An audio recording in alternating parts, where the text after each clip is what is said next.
Yo, know y'all missed the cloud. Okay. All right, man. We back with another Google video. Hacks I learned from 30 years of grilling.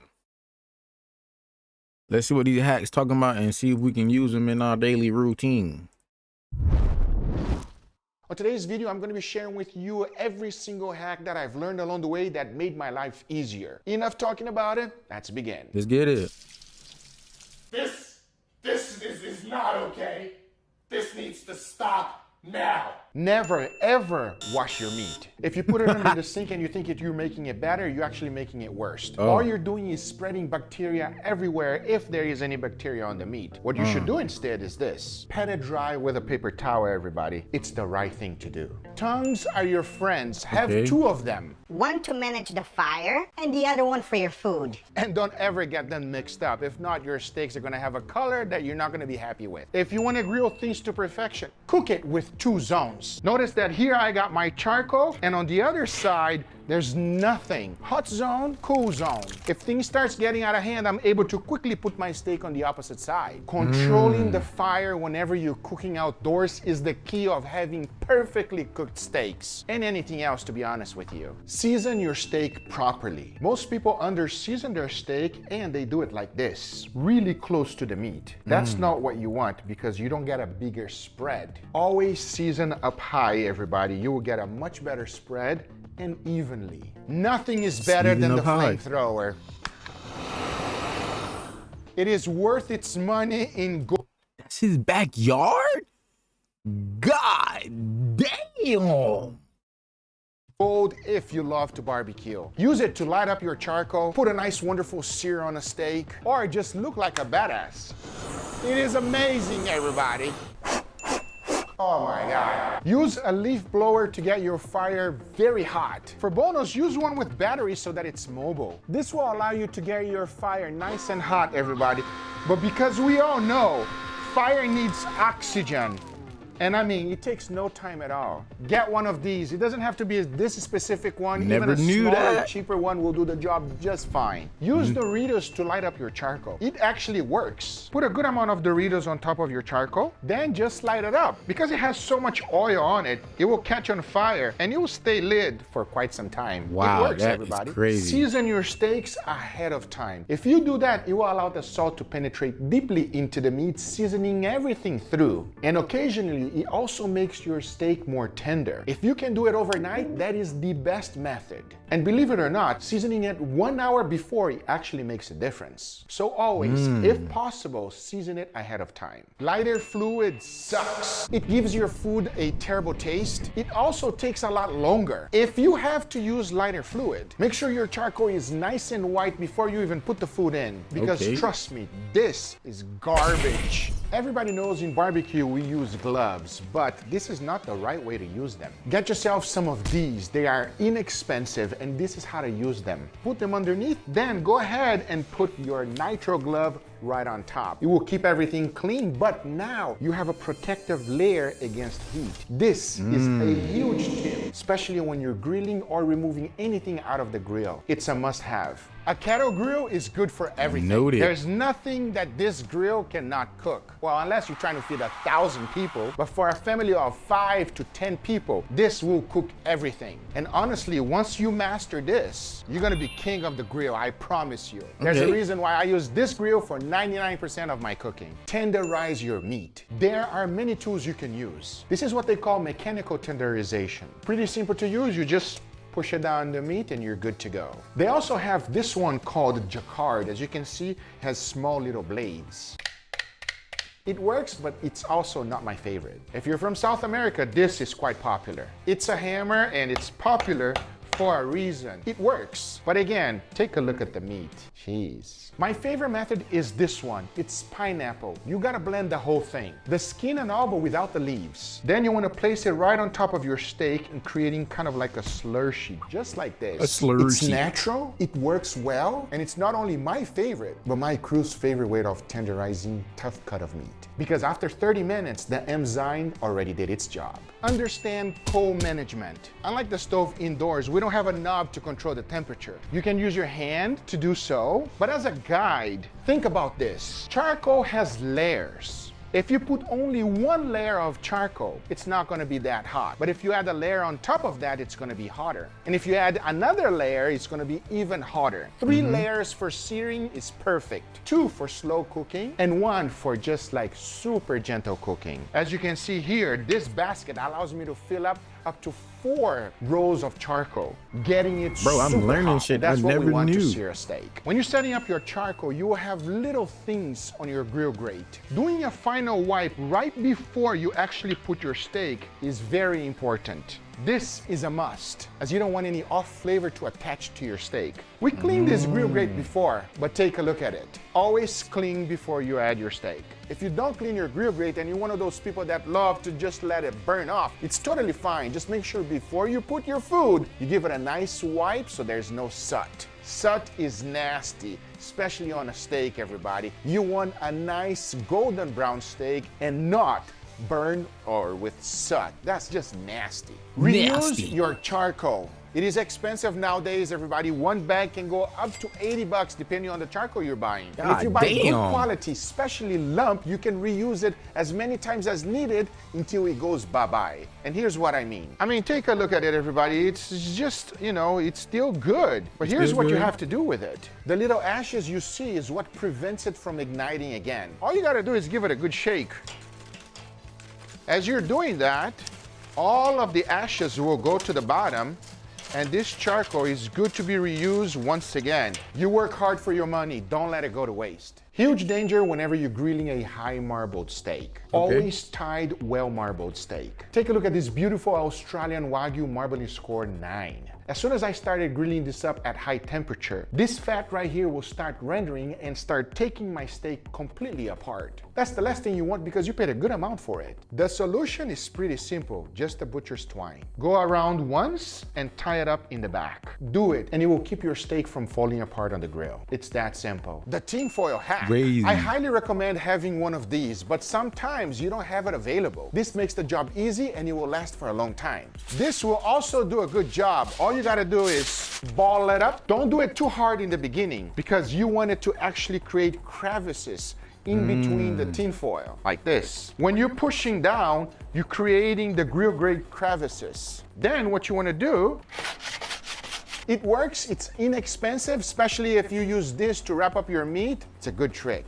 Another thing a lot of people use is an onion, and it works just fine as well. It's natural and it's available for everyone. You just gotta scrape the grill grate just like this. Fat is your friend, don't let it go to waste. Most people with a steak like this is just gonna go ahead and cook it immediately. I highly recommend you trimming out the fat you're not going to eat and render that fat super slow until it's nicely golden brown. You ever wonder why my steaks are always nicely bubbly every single time? A little bit of Wagyu fat being brushed when it's grilling goes a very long way. Now, if you don't got no time for this and you don't want to deal with it, you can buy it already pre-made. This one is pretty good and it will give you the same exact result. A scraper does miracles for burgers. This is an incredible tool, everybody. It allows you to get the crispy bits from a burger and makes your burger better. Let me show you. You want to scrape it really good and get that crust and flip. Look at that nice golden brown color.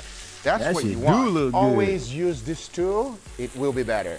Perfect the burger hay. You see all the oil that is pooling on the bottom of the grill grate? If you are able to ignite that for just a few seconds, it produces an incredible smoky flavor on your burger that it's going to make better burgers. Another thing to use also is some Wagyu tallow. And you get that ignition. Every time you ignite, little smokiness is coming onto the burger, and it's gonna be phenomenal. Use burger hay. Steam the cheese properly. Once you place the cheese down, here's what you want to do. Have a little bit of water, place it right on top, and cover it, and you allow the cheese to melt nicely. Ready to go. Use a cold grate to grill. Yes, a cold grate, not a hot one. Let me explain. Right now, the charcoal is right here, and this side is cold. We're gonna use here to put our steaks, because if we put it here immediately, it will burn. Grill marks equals burn, not as good as golden brown. So always start off with a cold grate. That is the key of getting a nice, beautiful golden brown color. The internet is full of bullshit, everybody, and they give you a lot of hacks that don't work. Let me show you an example. The potato trick. So you want to grab the potato and you want to rub it on your grill grate so that it stops it from sticking. Once that's done, you go ahead and you add your chicken to the grate. Now, obviously, this is supposed to make the grill grate non-stick. Don't believe everything you see. No funnel, no problem. If you're not using squeeze bottles, everybody, I highly recommend. Now, the problem is getting sauces in here. I'm gonna show you two ways. If the sauce is thin, you don't need a funnel at all. Start from the bottom and then go up. And you should be able to use it without any funnel whatsoever. The problem lies when you have a thick sauce like this. Lay down some clinch plastic, then throw your sauce right in the middle. Go ahead and just wrap it like so. Because now that you've rolled it, all you gotta do is put one end inside And squeeze. and you can see how thick this one is. Close it up and you're ready to put it on tacos or anything else you like. Flip every 30 seconds. Flip your steak, put it on an opposite side of the grill, and always work with a cold grate. By flipping your steak every 30 seconds, it allows everything to cook evenly. You will have a visual doneness, and most importantly, heat from both sides. Flip every 30 seconds, everybody. The snack bag trick. Most people, whenever they're having a party, they open up their like bags a and motherfucker immediately today. just dunk in here, making I'll things talk. dirty. What you say, my Their friend? bags and immediately just dunk in here, making things dirty. It's just You're a gonna grab it. waste of I'm bag gonna time, grab and it. you gotta wash this. Not a good idea. A better way is like this. Open up your bag. Just push the bottom up as so. Check this out, everybody. It's a nice little container for you, and you don't have to wash dishes. Just a lot better technique. Flare ups Or is you okay, eat the but fucking- only up to use 10 the bag seconds. regular. As soon as you see Open. things getting out of hand, take it off the God heat. damn, that'd be all fucking fancy Understanding and what that shit. actually means will infuse an incredible flavor in your steak, and it's a must in my opinion. And this is what I mean. As it's cooking and you do something like this, see that little flare up you're getting? It's literally fat going down on the charcoal and coming up as flavor. So doing this will produce more charcoal flavor on your steak, and you will create a much better steak. Don't have a squeeze bottle? No problem. Get yourself one of these soft drink bottles. Damn, bro, Remove the I don't cap. even eat Heat up meat something no more. pointy. It doesn't really matter what it is. Once it's nice and hot, make a hole right in the middle. Put the cap right back on. Then you got yourself your homemade squeeze bottle. It's that simple. Cooking hot dogs the right way. Most people just place their hot dog in there and it's rolling around like this, everybody. I just don't think that is the best method. Let me show you how I like to do it. I like to cook it like a steak, and here's how. I skewer them just like so. Put one on one side and one on the other side. And now you got yourself some hot dogs and you're able to have full control, flip as many times as you want. You can do literally anything you do with a steak, but now it's some hot dogs. And I love it. Flare-ups with gas grill. I gotta be honest with you, everybody. Every time I go to someone else's house and they have a gas grill, the first thing that happens is a flare-up. And it just goes insane. What you wanna do is buy a gas grill that has multiple knobs. Turn only 2 burners on high and leave the other burners completely off. That way you're gonna create the same exact environment I have here on this charcoal grill. We have a hot zone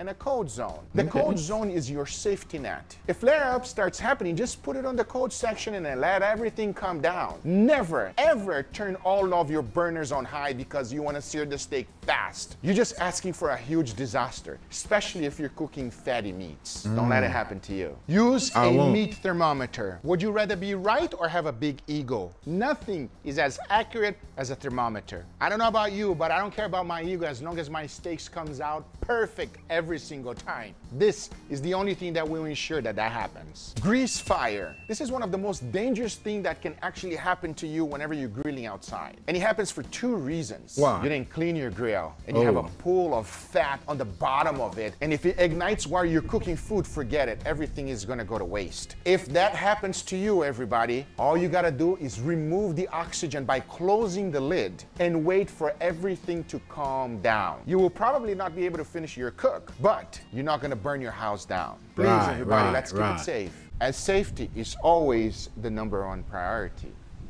Avoid a blowout. Now, if you have a pellet cooker or a Kamado grill, you know exactly what I'm talking about. When starting your pellet cooker, what you want to do is leave the door open for 5 minutes. Okay. Since a lot of smoke is coming out when it's starting, it will stop it from the fire being put out. And most importantly, that smoke, it's not going to get concentrated inside. Same thing goes with your Kamado grill. Make sure before you open it, just burp it. Slightly let a little bit of oxygen. That way it's not going to blow up on you. Seems like a little thing, but most people don't know about it, and that is a big deal. Don't let your fish stick to the grill grate. Stop the stickiness. Especially with fish. Let's say you're cooking salmon. Use some lemon. Lemon goes very well with fish. Lay it down, creating a bed just like this. Okay. And put your fish right on top of it. It will not stick, and it's also gonna give a wonderful flavor to the fish. Another option is to use a cooling rack if you have it. But I'll be honest with you, sometimes this actually sticks. But with the lemon, it's always a success. Prep your butter ahead of time. If you're taking it out of the refrigerator, you gotta open it up every single time. It's just a pain. It takes time. Look at this.